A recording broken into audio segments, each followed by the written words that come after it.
There's a feeling most people don't talk about enough. Feeling behind your peers, feeling behind your potential, feeling behind the person that you thought you would be by now.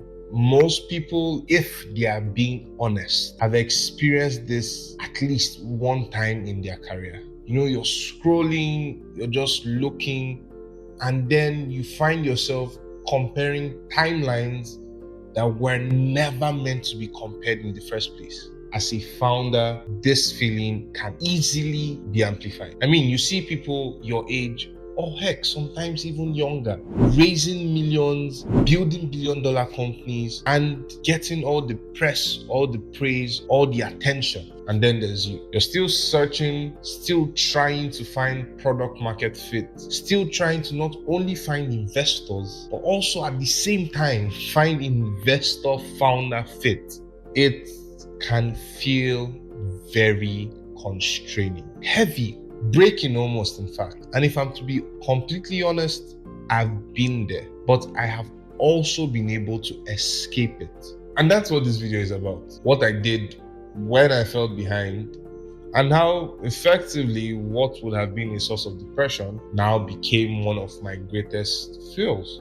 Listen, there was a time where seeing my peers achieve what I always dreamed of drained me.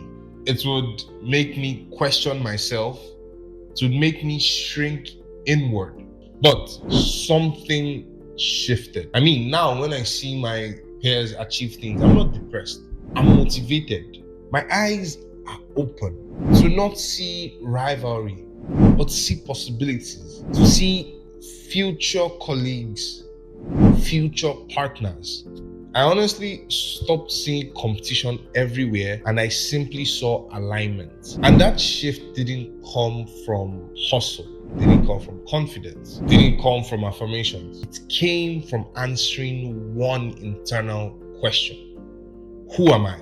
That question changed everything, because until you know who you are, comparison would always beat you. You borrow timelines, you inherit pressure, you envy paths that were never actually meant for you. But when I finally found the answer to who I am, something unexpected happened. I became bold in myself, and envy disappeared. Not reduced, not managed, cut off. And listen, when I'm saying this, I'm not speaking in some romantic way or a motivational way. I'm saying in a real grounded sense. The solution is realizing how great of a person you actually are. Not hypothetically, not someday, but now.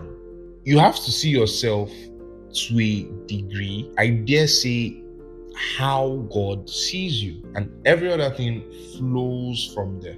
When you truly see yourself, not your metrics, your results, your temporary position, you begin to actually believe in yourself. And when you believe in yourself, something settles internally. You realize, I'm going to get there.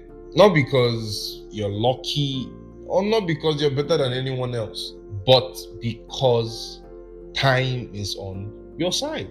And that brings me to something that helped me reframe every single thing: the concept of time. The ancient Greeks had two understandings of time. The first was chronos. Chronos is daily time, clock time, your seasons of preparation, the slow, often boring work of becoming.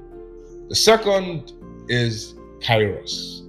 Kairos is the right time. That opportune moment. What many of us today would simply call luck.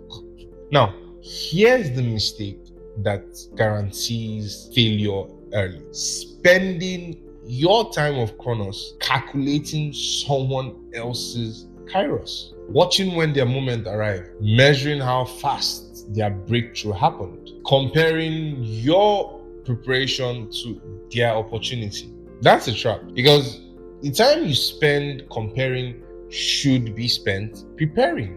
Here's what people fail to understand: Kairos will come. It doesn't ask whether you're ready. It doesn't wait until you're confident. It definitely doesn't care how insecure or distracted you were beforehand. And if it shows up and you miss it, it may take a decade to come back around. And that's why comparison is so dangerous. Not because it hurts your feelings, but because it steals away your season of preparation. Once I understood who I was and I understood time, everything changed. I reached the point where all I care about is genuinely all I should care about: my business, my trajectory, my impact. I mean, when I see someone else win, I am genuinely happy, ecstatic even.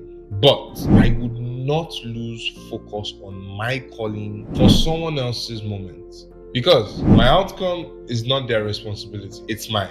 And that's my mindset. Not rushed, not bitter, not distracted, but grounded, prepared, focused. And if you feel behind right now, I want you to hear this clearly. You're not late, you're not lesser, you're not failing. You're in Chronos, and Kairos is coming. So prepare, know who you are, see yourself fully. Because when your moment arrives, you don't want to still be looking sideways.